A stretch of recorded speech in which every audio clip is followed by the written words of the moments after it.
Ah, é mesmo. Tá. Acho que bom, então vamos começar. Maria, eu queria começar com uma pergunta um pouquinho mais geral para depois a gente entrar em coisas um pouquinho mais específicas. Acho que você podia começar falando para a gente quais que podem ser as consequências de se buscar uma anestesia geral para angústia. Olha, essa é uma pergunta ótima só que eu vou dividir ela em duas partes, pode ser? Claro, sem problemas. Porque para pensar nas consequências, você tem que pensar assim, qual é a operação que eu vou ter que fazer para anestesiar a angústia, certo? Então a minha pergunta é possível fazer isso? A angústia seria algo anestesiável? Aí eu não sei se a gente pode já aceitar isso tão barato. Eu provocaria um pouco. Eu diria assim que o preço que você paga depois tem a ver, em alguma medida, com o preço que você já está pagando ao colocar todo um sistema no ar para te anestesiar. Então, é interessante isso. É como se fosse assim. Vamos voltar para o livro, né? Como se a protagonista não está contabilizado quanto custa cada pílula desse remédio, cada conversa com a psiquiatra, cada momento em que você para de tentar sofrer por uma coisa para ter um projeto de adormecimento. Tudo isso é muito custoso. O próprio planejamento ele implica como se fosse uma vida mental que você está matando. Isso que a gente às vezes esquece, sabe? Porque viver a dor dói. Mas o trabalho que a gente faz para não viver a dor, dói também. E dói uma dor que não tem nome. Então, quanto mais a gente recalca, quanto mais a gente se aliena, esse processo de autoalienação, de sabotagem de consciência, mais a gente está fazendo doer e se machucando de um jeito que o retorno ele é. Quanto menos você sabe o que você está fazendo, mais o retorno ele é sem sentido para você. Ou seja, ele aumenta a angústia. Por exemplo, quando você volta, o efeito rebote, por exemplo, uma crise de pânico. Você não sabe por que você tem a confiança de que você vai morrer, de que você não pode pegar esse avião, de que você vai pegar um vírus, que coronavírus está invadindo a tua casa, que você vai ficar sufocado e morrer.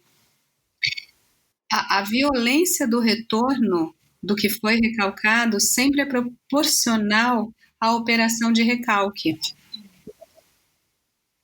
Entende? Então, quais são as consequências? É esse retorno sem simbolização, porque você cortou o processo de simbolização, de subjetivação.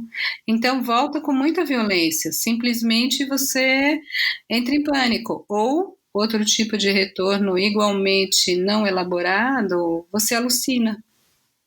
Você começa a delirar. Você vai dizer, por exemplo, nossa, esse vírus é uma invenção de um laboratório chinês, ucraniano, marciano e americano. Ou o comunismo está invadindo todas as franjas das universidades, dos partidos, das escolas e do mundo. Então você começa a ter delírios persecutórios, por exemplo. Isso é também, em grande medida, esse tipo de não elaboração dessa angústia que estava lá atrás, né? O problema é o retorno. Pelo que você está dizendo, não tem fuga, na verdade, né? Não tem fuga. Você vai lidar de um jeito ou de outro. É isso, não tem fuga. Você vai lidar consciente e inconscientemente. Esse que é o ponto-chave que, assim, embora Freud tenha existido há um século, e de fato, enfim, Freud nasceu há mais de um século e meio e produziu há cento e tantos anos a ideia de que somos marcados e movidos por uma ideia que ultrapassa a ideia inconsciente, por uma estrutura quase toda ela de forças pulsionais, de impulsos e de ideias inconscientes, é como se a gente ainda tivesse agarradinho na razão. A gente está, assim, pleno século XXI, a gente ainda está dormindo juntinho com a consciência, como se a gente não largasse o osso dessa ideia de que o que eu não penso não existe. O que eu não me ocupo vai passar. É um pensamento mágico. É uma posição arcaica, né, do psiquismo. Enfim, aspas, infantil. É um recurso muito primário de funcionamento. E o detalhe é, ele não funciona. Não funciona, porque quando você não tem um psiquismo formado, quando você está no processo de constituição das suas estruturas, você precisou fazer um pouco isso para conseguir aos poucos digerindo a angústia, digerindo os inputs de energia do mundo, os acontecimentos. Você tem um processo que vai elaborando o que te aconteceu. Vamos pegar exemplo do livro, um luto, uma perda radical que joga esse sujeito num lugar de desamparo. E ele fica, opa, na corda bamba e cai. Quase cai ou cai e machuca e dói. Ok?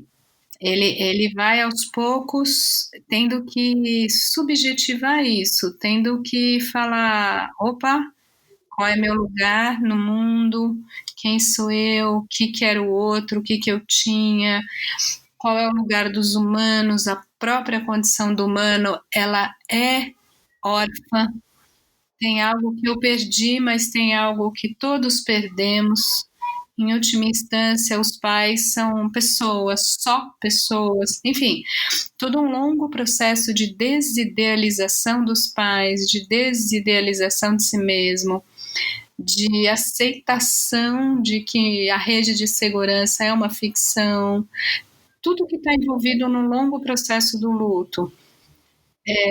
Tudo isso demora e a gente às vezes não consegue fazer ao mesmo tempo e 24 horas, opa, ok, que maturidade, dói muito.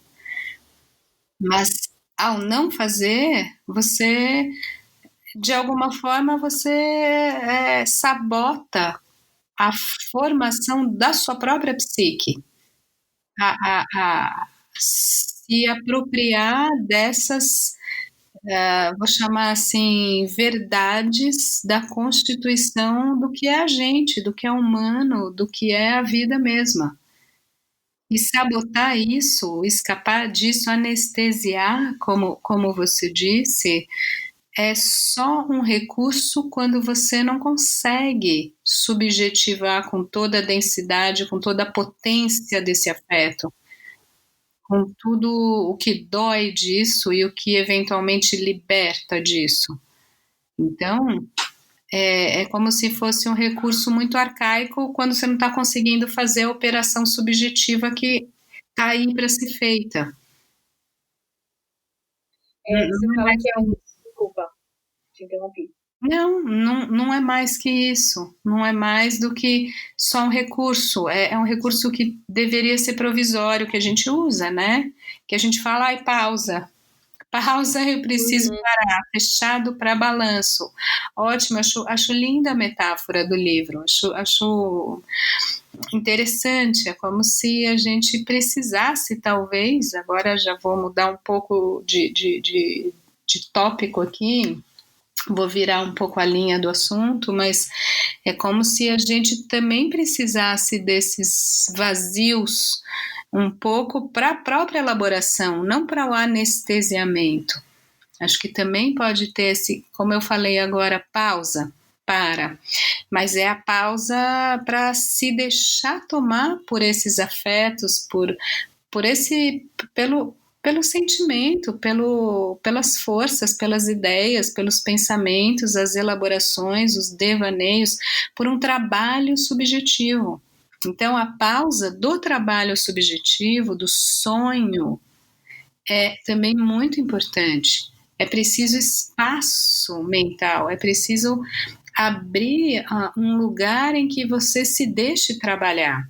Então, aí eu faria uma distinção muito importante entre o sono e o sonho, usando metaforicamente esses dois lugares, né? Mas assim, não o sono anestesiante de uma fuga total, de um mecanismo de defesa que põe para debaixo da consciência ou para debaixo do tapete. Não quero saber, não quero ver, não quero pensar, não me aconteceu. Negação, recusa, recalque, repressão, qualquer termo que a gente queira usar, mais ou menos técnico. Mas eu digo que é uma pausa, é um sono interessante para que possa haver a elaboração do sonho. Aqui o sonho é você na sua formação do inconsciente intelectando, subjetivando, podendo fazer conhecimento, pensamento daquilo que te acontece, daquilo que acontece ao outro, à vida, ao mundo, que é o mais interessante que a gente tem, né? Que é o que nos resta diante dessa coisa estranha que é viver. Sim. Você tinha comentado, você usou o termo que é um recurso arcaico, e me ocorreu, dá para dizer que mudou, que uma busca por uma anestesia mudou ao longo do tempo? As pessoas se anestesiam mais ou menos do que antigamente? Ou se anestesiam de formas diferentes? Tem fugas diferentes ou negações diferentes, mais ou menos? Acho que aí tem uma boa pergunta que poderia levar até uma pesquisa, hein? Uma boa pesquisa, assim, um doutorado, um pós-doc, uma coisa assim que vai rastrear mesmo os documentos para pensar isso. Eu vou te falar, grosso modo, para além dessa pesquisa mais vasta, eu diria o seguinte: a gente está, claro, eu sou nós somos, né, filhos de uma modernidade que tem alguns séculos e a gente está aqui numa aurora crua e nua do século XXI, num mundo que já foi chamado um mundo em desencanto. Então a gente vem paulatinamente fazendo um desencantamento do mundo, no melhor sentido do termo. Ou seja, a gente vai retirando camadas de magia ou camadas de transcendências que, se nos sustentavam e se nos amparavam, também nos oprimiam. Então, os espíritos mágicos, eles também vêm juntos sempre com espíritos malignos. Eu sou invadido por forças que me transcendem a mim, humano, e minha consciência, e que me fazem viver assim ou assado. Então, a ideia de espíritos, de deuses, de um Deus monoteísta, de uma força, é uma ideia que aos poucos a gente vai podendo abrir mão. A gente vai elaborando o luto dessa grande função suportante da fragilidade do humano. Uma função que, em última instância, a gente poderia associar com a ideia de uma função paterna. Então, quando a gente diz Deus Pai Todo-Poderoso, em alguma medida a gente está reinstaurando uma potência de uma figura de parentalidade, de paternidade, de apoio e de criação que transcenderia o humano e que nos carregaria e que nos faria viver e eventualmente, e esse que é o outro lado dessa moeda do poder do outro, nos poderia punir. Então, ao longo da história, e isso é importante na virada moderna, A gente vai furando essa figura onipotente, onipresente e onisciente de uma alteridade transcendental. A gente diz, opa, peraí, e eu nem estou discutindo Deus existe, Deus não existe, mas para além disso, para aquém dessa conversa, assim, somos humanos vivendo neste planeta. Vamos então nos organizar para aquém dos deuses, digamos?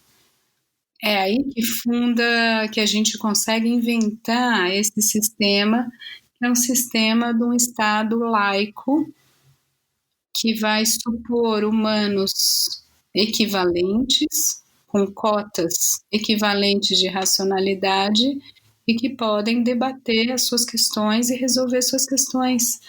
Esse é o Estado de Direito moderno, que necessariamente é laico, porque ele é humano. Ele vai apoiar, ele vai se apoiar no que a gente pode pensar e combinar para fazer. Então tá, o vírus ele espalha, ele tem altíssima mobilidade. Então vamos combinar da gente parar de mover para que ele não mova também? Tá, então vamos restringir o nosso movimento para a gente não morrer. É isso que é um certo isolamento, uma quarentena, ou ficar em casa. É uma estratégia racionalista e combinada, compartilhada entre todos para que a gente dê conta de uma figura que é viva. Enfim, para além das discussões se o vírus é um ser vivo ou não, mas é algo que faz parte do grande sistema da vida e a gente quer conhecer essa partícula e a gente quer saber lidar com ela sem morrer. Então, isso é zero transcendental. Essa é a metodologia moderna, ela é chamada de metodologia científica. Ok, é você poder fazer ciência das coisas com um único método que chama experimentação. É experimental, a gente vai experimentar as coisas. Então, a gente está cada vez mais dentro de numa posição que ela é de extrema fragilidade, mas ela é ao mesmo tempo forte nessa consciência da própria vulnerabilidade, porque ela pode agir. Você não vai para um lugar comum, para uma ágora, para um templo, onde você vai orar para pedir para essa função potente, onipotente, para ela te salvar. Não, você vai assumindo a sua vulnerabilidade, a sua fragilidade diante, por exemplo, de um vírus, diante de sistemas de produção, de distribuição de riqueza. Sabendo disso, você vai ao mesmo tempo ter a potência e a força de criar estratégias e políticas públicas e privadas para dar conta de transformar o real. Você mesmo, humano. Então, a gente está num lugar de mais potência em relação ao que a gente estava há 2000 anos ou há 500 anos. Tanto que a gente tem muito mais tecnologia. Quando a gente assume um lugar de não saber tudo e não poder tudo e não ter tanto amparo de forças que poderiam ou saberiam, a gente é mais ativo, a gente produz mais, a gente faz mais, a gente se anestesia menos, porque a gente tem uma potência em nós. Nossa, que bonito.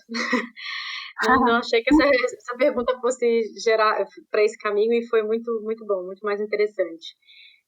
Eu queria agora entrar numa coisa mais da questão comportamental, nessa situação que a gente está de quem pode fazer o isolamento está fazendo. A gente já ouviu você comentar que esse nosso momento recente é um momento de hiperindividualidade ou de hipercustomização, que as pessoas estão voltadas para uma experiência mais fechada em si e na coisa única. Até a gente vê isso nos algoritmos de marketing individualizado. Ao mesmo tempo, para muita gente está sendo bastante difícil esse isolamento social e ter que conviver com o seu próprio universo 24 horas por dia sozinho. Não tem alguma contradição aí nessas duas coisas? Eu vou Primeiro, é uma ótima pergunta, porque assim, ela vai direto no grande paradoxo que é esse que também é da modernidade que inventou o indivíduo. Então, só para ajustar o que eu mesma disse, só para colocar dois lados da moeda da minha própria fala, que é assim, a gente está confrontado com a gente mesmo, não tem como não estar. Não tem como não estar, porque, assim, de cara, a gente está lidando com uma. Peraí, só um segundo que tocou aqui. Sem problema. A gente está lidando com o quê? Com uma restrição da movimentação do corpo e dos territórios que esse corpo ocupa. E de alguma maneira você está com você e com poucas pessoas ao redor de você muito mais tempo. Então você se choca com essa alteridade íntima do outro, o marido, o filho, o namorado, a mãe, o pai, a ausência do pai, a ausência da mãe, a ausência do filho, a ausência do marido, a ausência de um amor. Você está confrontado com quais são os elos que você criou ao longo da sua vida. Quem é você com 15 anos? Quem é você com 25, com 35, com 75? Que vida você desenhou para você? Ela tá clara, porque é como se o tempo tivesse parado e fez assim, estátua. Lembra esse jogo? É um jogo de estátua. Então, tem uma pausa forçada no movimento, na hipermovimentação nossa, que é tão pós-moderna. Essa pausa, ela te dá um carimbo, te cola um retrato daquilo que você é, daquilo que você fez, está fazendo. Por isso que está muito claro hoje nas análises o que eu fiz da minha vida. Por que eu estou vivendo a vida assim? Quem sou eu dessa maneira? E isso é um confronto desse eu consigo próprio, desse eu ampliado, dessa subjetividade consigo. É um encontro consigo. Você tem que tomar muito mais vinho, mas tem que fumar muito mais baseado, você tem que se chapar muito mais a mente para não entrar em contato com isso tudo que aparece, para não saber escutar essas perguntas, mas elas brotam. Agora, por outro lado, então é isso que eu disse, de alguma maneira é um confronto, é um encontro que espero que seja interessante e não tão angustiante com o que a gente é e com a maneira que a gente vem construindo a nossa vida e as nossas escolhas. Por outro lado, a gente estar fazendo isso ao mesmo tempo e numa escala jamais vista, porque ela é realmente planetária, e a gente tem tecnologia para transmitir o vírus tão rápido, diferentemente da gripe espanhola, né, que foi a mobilidade era menor, foi espalhando ao longo de meses, anos. Agora a gente está aqui, é questão de semanas que a coisa se espalhou por todos os lugares. Ilhas, Madagascar, Nova Zelândia, Alasca, enfim, é alguma coisa que revela a altíssima mobilidade e densidade do planeta Terra agora. Então, a gente está junto, é uma escala global, é ao mesmo tempo uma individualidade radical, uma subjetivação e a consciência de que somos todos bichos vivos e pensantes numa escala que é da Terra, que é de todos. Então, é um grande coletivo. Não tem como a gente não saber que a gente é parte de um ecossistema global. Então, não dá mais, não tem como negar o que a gente pode chamar de globalização, mundialização, como dizem os franceses, ou toda a ideia, né, dos ambientalistas, é um mesmo ambiente. com suas localidades, suas especificidades, mas a Terra é una. E o ar que funciona aqui, ele vai girando. A gente tem imagem de satélite, vídeo em movimento. As massas de ar, as massas de água, os efeitos sobre a terra, o que a gente respira, o que a gente produz, a circulação de mercadorias, de riquezas, de populações, as migrações. O planeta é um só, então você pode criticar o que a gente pode chamar uma globalização neoliberal, ok? Você pode querer restringir isso, você pode querer fazer discussões sobre taxações, isenções e guerras comerciais, ok? Acompanho essas conversas, gosto disso e ok, mas humanamente falando, estamos inelutavelmente conectados. Então, é uma ideia de sociedade global que é inexorável, não é irreversível. Não dá mais para voltar atrás e falar, não, eu quero viver só na minha cidade. Embora a ideia de cidade, e mesmo de bairro, e mesmo de, né, micropolíticas para cada espaço, para cada quadra, vá ser muito relevante. Porque o ar que eu respiro, ele tem a ver com tudo, a água que eu bebo tem a ver com tudo. A minha saúde tem a ver com o vírus que você carrega. Então, a saúde pública, ela não é, ela não é minha ou da minha família, ela é global. Eu quero que todo mundo possa beber água, comer bem, viver, dormir sob um teto e poder se cuidar, porque isso é minha vida. Então, esse jogo, individualidade, sociedade, ele está muito claro que é um jogo só. Não é por isso que eu disse, é uma boa questão, porque vai revelar o paradoxo da modernidade.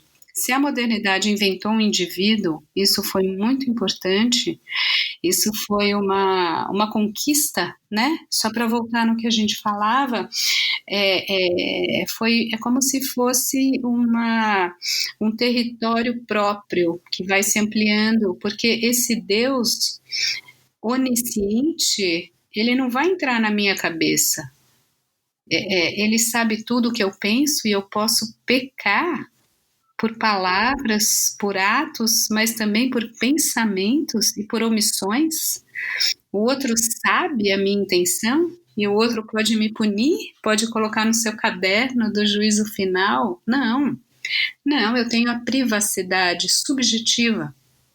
A modernidade inventa uma individualidade que é uma subjetividade privatizada, única.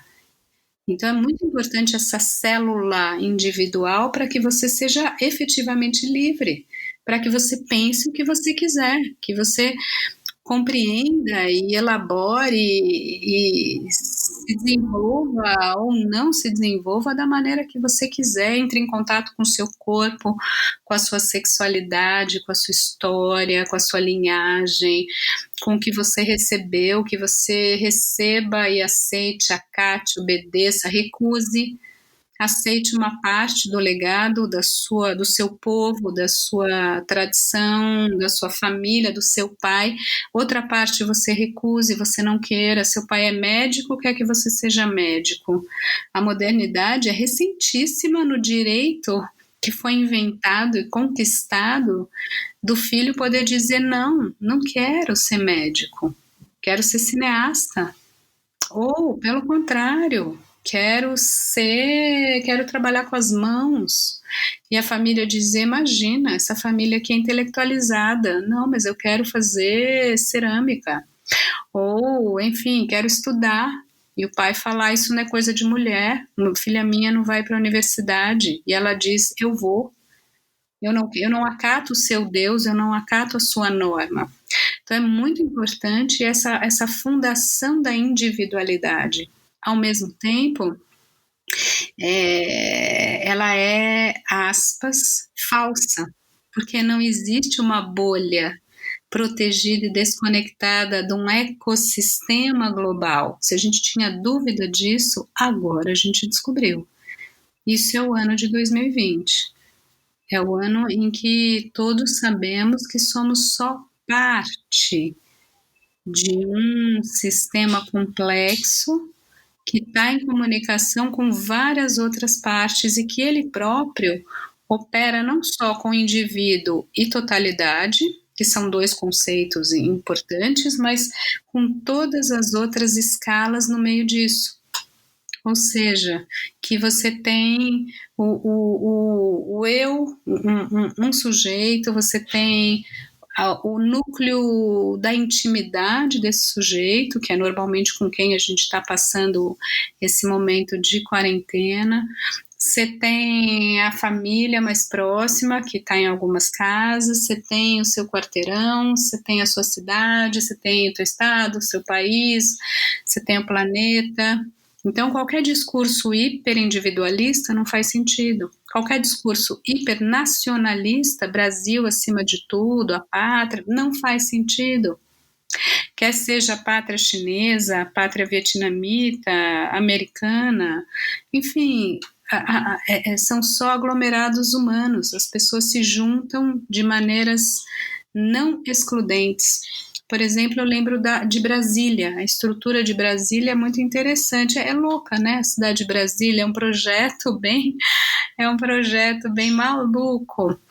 Mas assim, com toda a graça e eventualmente a distopia que acaba por produzir um projeto utópico, né? Mas assim, o plano piloto ele tem as superquadras e que é um aglomerado de alguns edifícios, né, com aqueles pilotis vazados para que todos sejamos sujeitos e passemos, né, na propriedade que é privada e não privada ao mesmo tempo, é pública.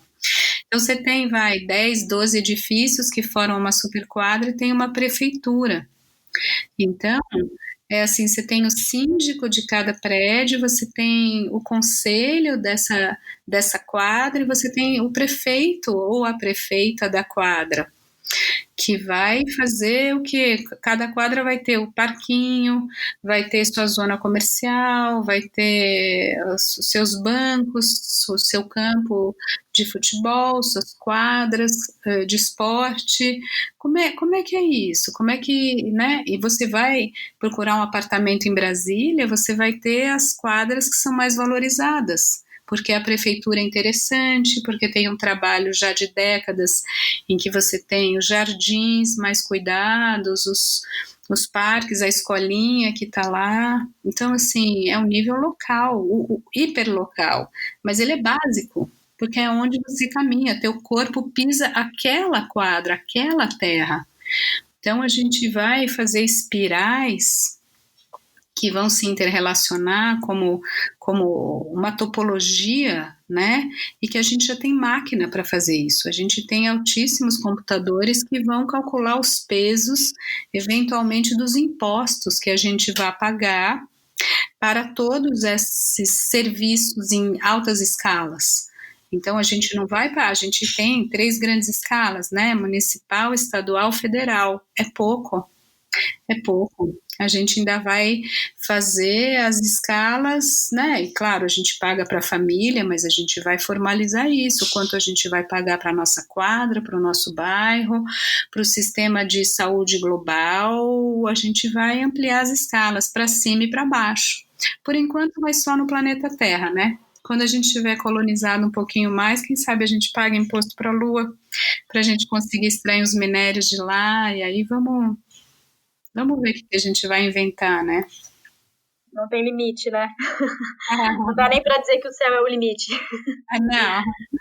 Não. Maria, eu queria mudar um pouquinho o foco para uma questão que o vírus, ele tomou de supetão, né, deu um susto em todo mundo e, de repente, a gente está vivendo uma situação muito específica, que é esse isolamento. Fazendo um paralelo com a protagonista do livro, ela escolhe e ela decide ter esse um ano em que ela vai dormir. A gente foi, entre aspas, de alguma maneira, obrigado entre aspas não, estamos sendo obrigados a se isolar para tentar, como você disse, diminuir. Se o vírus não para de se movimentar, a gente tem que parar de se movimentar para fazer com que ele pare de infectar as pessoas. E isso dá uma sensação de que a gente está vivendo um pouco como a protagonista, um ano, estou falando um ano só para usar paralelo, um ano cancelado das nossas vidas, porque a gente tinha uma série de expectativas de programações e de ideias de como ia ser esse ano, e tudo ficou suspenso ou mesmo cancelado. E aí a pergunta que eu te faço existe alguma forma de mediar melhor a vulnerabilidade que a gente está sentindo diante de fatos inesperados, como esse que a gente está vivendo agora? Tem algum jeito de dar um sentido mais amplo para esse tipo de experiência que dá essa sensação de privação? Eu já vou começar discordando frontalmente, posso? Mas não é de Claro, por você, favor. não é de você, mas é assim, as pessoas dizem, né? Foi um ano cancelado, ou eu tô perdendo coisas, ou as coisas não estão acontecendo, ou enfim, essa palavra é boa. Foi um ano que não existiu, né? Um ano em que eu não vivi essa ideia de ausência, de cancelamento, de negatividade, né? Um ano cancelado, discordo frontalmente. De forma nenhuma, acho que é o contrário. Eu acho que é onde a gente vive o inédito, onde a gente vive coisas que a gente nunca viveu e que a gente se depara com coisas que a gente estava querendo, das quais a gente estava tentando escapar há muito tempo e que agora elas voltam e aparecem com uma angústia, com uma violência, com uma ansiedade. E assim, o que eu observo, o que eu sinto e o que chega até mim são inúmeros pedidos de análise, inúmeros pedidos de fala, de conversa, de escrita, de tentativa de simbolização, que é o meu trabalho básico. É, é, é, é assim, é impressionante. Eu converso com alguns colegas, acho que não é só comigo, mas tem uma demanda de espaço, de elaboração de espaço analítico que é muito forte. Então, quando a rotina para, isso sim, quando essa rotina talvez um pouco maníaca, né? Vou usar, provocar um pouco essa hipertrofia do movimento, fazer, voltar aí, festejar, ritualizar, trabalhar, beber, parar, drogar, voltar, dormir e tal. Quando tudo isso de alguma forma é transformado, você diz: opa, o que é o mundo? O que está acontecendo? Quem sou eu? O que eu quero? Que eu estou fazendo afinal? Para onde eu quero ir? Por que eu estou correndo tanto e em círculos? Qual é a direção? Estou construindo o quê? Para ir para onde? São as perguntas fundamentais. Um ano cancelado? Imagina, imagina. Pelo contrário, cancelou a festa de casamento, era o meu sonho, eu ia casar em maio de 2020. E agora, dia 20 de maio, eu tenho dúvida se eu quero casar. Eu não sei mais quem é esse homem, eu estou vivendo com ele, mas eu tenho dúvida. Acho que eu não quero mais casar. Ou pelo contrário, outro caso, estou vivendo com ele e eu não tenho a festa, mas eu tenho a certeza que é a pessoa que eu escolhi para estar perto de mim. Eu suporto essa pessoa. Eu sustento essa pessoa no melhor sentido de suportabilidade. Eu até, né, como supporter, né, um time, você até torce por essa pessoa. Você fica bem, você fica melhor, você fica inteiro. É uma subjetividade do outro que te permite exercer ao máximo a tua própria subjetividade. É isso que você está percebendo. Ou, pelo contrário, nesse outro tipo de convivência com alguém que você tem ainda que partilhar cuidado com a casa, que era terceirizado, cuidado com o filho, que era terceirizado, cuidado com o pai, que era terceirizado, com a mãe. Você começa a entender que tendo que negociar e planejar todos os tipos de trabalhos que você tem que realizar junto com esse sócio do espaço do domus, do doméstico, você vê que esse sócio que você arrumou é uma figura que é muito chata, que é muito, nossa, que é entediante ou que é repetitivo na sua neurose, que é egocêntrico, que vibra numa frequência que não te interessa. E é muito duro chegar a essa ideia. É muito duro assumir que você sente isso. E você só poderia sentir nesse ano. Você só poderia sentir isso, se permitir sentir, sem o grande anestesiamento que é a vida que a gente inventou viver. Então, agora eu vou reverter o livro. Quem sabe este ano seja o ano do acordamento, de a gente, do despertar, do acordar, do ver o que a gente estava fazendo. Quem sabe a gente estava há décadas num grande sono do hipermovimento, de uma movimentação frenética, levemente insensata, que cá entre nós é um pouco a movimentação da vida super moderna. Quem sabe agora é o ano que a gente está acordando. E a gente está vendo um monte de coisa que a gente está gostando. E um monte de outras coisas que a gente está dizendo, nossa, peraí, como é que era mesmo? Deixa eu ver esses gráficos de poluição.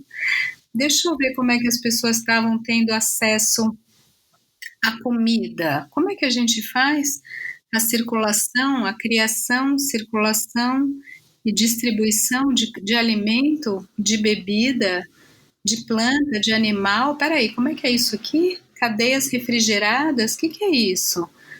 Então, é para matar num lugar mais seguro, com alguma segurança sanitária, colocar na geladeira e levar até o mercado ou a um hipermercado, é isso? Ah, tá, entendi. A gente estava fazendo assim, peraí, como é que é? Quem que está nessa cadeia de produção? Ah, tem muita produção? Ah, tá, a gente produz muita quinquilharia? Ah, sim, a gente produz tanta quinquilharia que a gente produz e produz o triplo, porque a gente tem toda a cadeia falsificada. Tem uma enorme indústria de duplicação, triplicação dos produtos com todas as outras marcas e depois a coisa até sobra demais. A gente até entope os bueiros com tudo que sobra, entope o bueiro, entope nosso olho, entope nossa mente. Meu Deus, que entupição generalizada. Que é isso? Não preciso tanto disso. Eu quero tanto isso. Como é que é isso? Como é que meu ser de mulher está acoplado a um ser dessa bolsa? Que objeto curioso, né? Que mimetização e que metonímia tão curiosa, que deslocamento entre meu corpo e uma bolsa que contém objetos, como se eu fosse um vaso vagina, um enorme corpo que vai receber o outro, que eu vou mimetizar nessa bolsa, que vai carregar outros tantos objetos aos quais eu vou igualmente fetichizar a carteira tal, o óculos tal, o telefone tal, a caderneta tal, a chave tal, o carro tal. Nossa, que sucessão de invólucros do eu, tantas camadas egóicas para que eu possa existir e ao mesmo tempo aquela angústia continua pulsando dentro de mim. Que jeito estranho de viver, hein? Muito estranho. Então, será que é o ano que a gente vai dormir, vai cancelar? Ou será que é o ano em que a gente vai olhar para o espelho e vai achar bem feio esse narciso que a gente construiu? Desde que começou o isolamento social, tem muita gente repetindo em todos os lugares, redes sociais, televisão, vai passar esse mantra. E aí eu falei que é um pouco pessoal, porque esse também é o mantra da maternidade. Então, quando você está no começo ali da maternidade, primeira experiência, primeiro filho, eu tenho um filho de 1 ano e 4 meses. Então, eu ouvi muito isso no começo, de fica tranquila, isso vai passar, é temporário, vai passar. Então, eu, ao mesmo tempo, amo e odeio esse mantra, porque, por um lado, ele dá, de fato, uma leveza de tipo, calma, isso não vai ser sempre assim, você está aprendendo com isso, e quanto mais você aprende, mais você sabe lidar. Por outro lado, também pode ter um grau aí de negação do tipo, vai passar, o que está acontecendo agora não é verdade, ou não é o que é sua vida realmente. Isso é só um momento atípico que vai passar. Então, eu queria que você falasse um pouco disso, assim, como que, o quanto esse mantra ele pode ser uma fuga e escapismo, e o quanto ele pode ser, de fato, uma ajuda para a gente olhar para isso de um jeito, como sendo um momento único, que foi um pouco do que você falou até agora. Eu vou falar dessa vez em poucas palavras. Eu diria o seguinte: vai passar, mas viva, agarre essa vivência. Mesmo que você deseje que ela termine, porque ela te angustia, não precisa querer que ela passe rápido. Isso valeria para tudo, né? Isso eu falaria para todas as coisas, porque essa é uma posição que a gente tem quase ansiógena, né? É o nosso jeito de viver na ânsia. Então a gente está neste presente, neste segundo, ansiando profundamente o próximo, como se a gente estivesse tomando esse sorvete e dando essa colherada, a gente já quer a outra e a outra e a outra, numa voracidade que revela só o vácuo do desejo, né? Como se o que importasse fosse só o movimento desejante que opera pelo vazio e você vai buscar uma outra coisa para colocar aqui dentro. Eu diria calma, calma, tenha coragem de se apropriar do instante, porque precisa coragem para viver o presente, né? Precisa ter uma posição em que você suporte a vivência, qualquer que seja ela, qualquer que seja ela. E quando ela é difícil, sustenta também, porque você pode sustentar. E ela é a densidade da vida.